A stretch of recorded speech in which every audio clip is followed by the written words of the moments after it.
Where are we with the search right now? Basically, at this point, we are reactive to the investigation. We are trying to keep up with the requests that come over from the tip line, from the Charlottesville Police Department investigators. When they have stuff that comes in and needs to be followed up on, we'll send search teams out to those areas and try to follow up on those. Our job is to go out and search and look for things and find things, basically. It's not to process anything or to make decisions about the value or the lack of value of anything that comes in. We just go out, we check areas, and then report those back to the investigators. Is the search area mainly rural now, or is it still encompass the city? We have some follow-up tasks that, as we review the paperwork and the tasks that have been done from the weekend, we look at those, we see if there's any gaps, if there's anything that the team came back and said, maybe we didn't search this area as well, we need a different type of resource, different things like that. We'll do follow-up tasks on that. We have moved out into Albemarle County and checking select areas in Albemarle County that, again, come in from the tip line or come in from pieces of the investigation that may lead us in different areas. Mr. President, can you describe a little bit more about the process? Are all of the tip line tips vetted by the police, and then the police refer to you which ones they want to search? Or are you involved in the system of the tips? Pretty much, if we're given a search area or an area of interest, those types of things are forwarded onto us. Some other tips may just be other information that the investigators follow up on. It may be something that we've already followed up on or that we've already done a task on. So, again, we don't want anybody to not report something, but some stuff may be repetitious, but that's okay. It's better to report it and let us sift through the information as opposed to the other. And, as we see places that need followed up on, then we'll prioritize those and get our teams out to them. So. Can I ask you, you heard the chief's press conference yesterday? Yes. During the chief's press conference, he said several things, like helping folks check large property owners to go over their property. People who look for strange tire tracks that they haven't seen before. Can I ask your assessment of how important that broadening the scope might be? Again, we're hoping to generate tips and anything from the public. Landowners know their land better than any of our search teams can come in and recognize something that may be out of place, something that was moved. Again, you all know your own home. If somebody comes in and moves your furniture around, you're going to notice that, and that's the same kind of concept. They know their land. Go out, look and see if there's anything out of place. If there's not, then great. There's not really a lot to report. But if they notice, that there was activity that was unusual, if they think back to, again, time has gone by, so it's not a recent thing.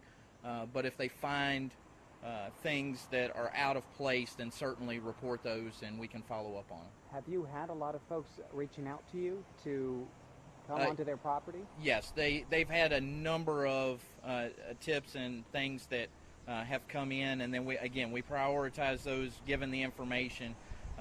If there's something that seems relevant to the investigation, I can't go into a lot of detail about the specifics of the investigation, but if it's worthy of being followed up on, we certainly send teams out, and that's where the teams are out today at several different places following up on tips that. I am not sure what's going on in Texas. Basically, Texas would handle that on their own through their resources and their localities. By all means, if they reach out and have any questions for us, or if we have, through the investigation of the police department, determine that there's something of value down there that we can contribute to, we certainly will be communicating with them to assist with that. Considering the chief suspect was found in Texas with access to a vehicle, does that by any means impact your search here, considering you could have driven through such a large body of state? That's been a part of the investigation from, kind of from the beginning, is the idea that whether she was on foot or in a vehicle. And again, that's part of the investigation, but that is certainly a possibility and does make the search area a lot bigger, as you can imagine. Here to Texas is a lot of area. Mr. Spencer, it's hard not to notice that it's going to be a nice weather. Yes, sir. And that we're living in an area of the country where people are mountain bikers, they're hikers, they're tubers.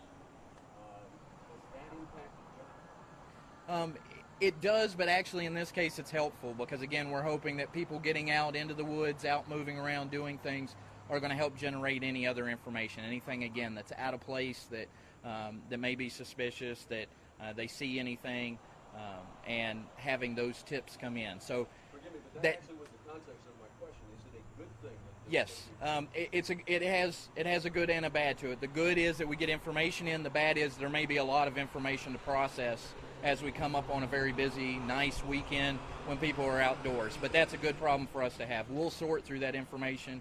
We'll send the teams out and accomplish those areas. It just may mean that we have to bring more resources in order to accomplish that. As time goes by, how does that impact the search? As weather could cover up tracks, just in terms of how your teams on the ground may deal with it differently? As with anything, time is against us. So as time goes by and weather happens, we had rain over the past couple of days.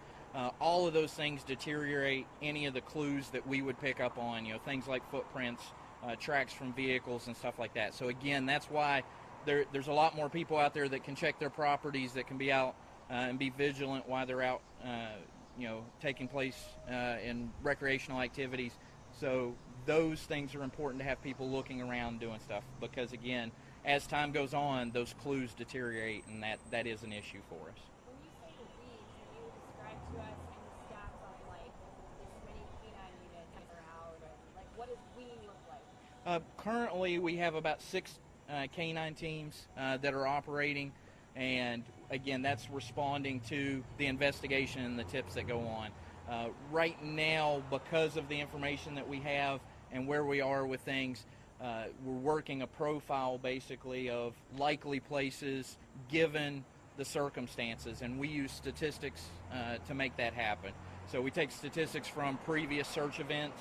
We look at where are the likely places that people were found based on those same set of circumstances from other cases, and that helps us build likely areas. And so right now that's the number of resources that we have that are helpful given the information, the amount of information we have coming in.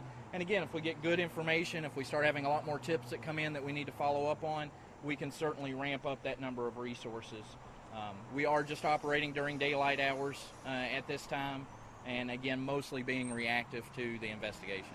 And geographically, you've got Charlottesville, Albemarle County. You were in Madison County yesterday a little bit too, right? I mean, how big is this going out? No, we were not in Madison You were County. not in no. Orchester. We were not. I can't speak for Other any search other teams. component of the police department or anything if they were. So just Albemarle County. Just is where Albemarle you are. County right now. And again, if tips come in from other counties, then we certainly will send resources there as needed. Through the weekend, you'll be out. Yes, we'll have teams operating throughout the weekend. Okay. And again, all of this can change at a moment's notice with any, it can go one way or the other with information that comes in. I went over this, but if a hiker or somebody comes along something they think they need to report, what do they need to do? Certainly report it to the tip line. If they think it's something more emergent or something very significant, they certainly can call 911. However, the preference is, if it's not an emergency, to keep it to the tip line, and then that'll be processed through the process that we have in place through the police department, the investigators, and then on to us. But they shouldn't touch it or pick it up. No, they should not touch anything or pick anything up. Last weekend you had a search with hundreds of volunteers. Do you anticipate doing anything like that again, or do you think your search and rescue's been No, thorough? ma'am. Given the current circumstances, we want to use our trained search and rescue resources, and we have targeted areas based off of the investigative information. What is trained mean? What are they specifically? The teams that the Virginia Department of Emergency Management uses for the search and rescue program receive dozens of hours of specialized training in land navigation, clue awareness, crime scene preservation, and a lot of other topics. And so, again, with the dogs and some of the different dog teams, they train on a quite regular basis. There's a lot of training involved in that, hundreds of hours a month typically. So you're looking at a lot of time invested in, these folks are trained specifically go out and do searching, as opposed to the average citizen that may look over things that we've taught them to look for.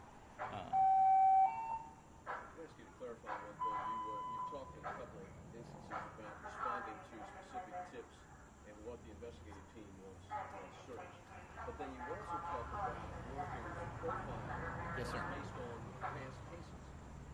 Are those two different things? Yes, one is based off of no specific information from this particular case. It's just putting it into a profile, and to use a different example, but like an Alzheimer's patient, we have statistics on that. So we would search in the areas specific to the behaviors related to Alzheimer's. In this case, we're looking at an abduction profile. So what are the things common to other abduction cases, and where were people found, and what were the circumstances involved in that? And so that may involve hundreds of sites that we have to investigate, lay eyes on. Some of those may take just a matter of minutes.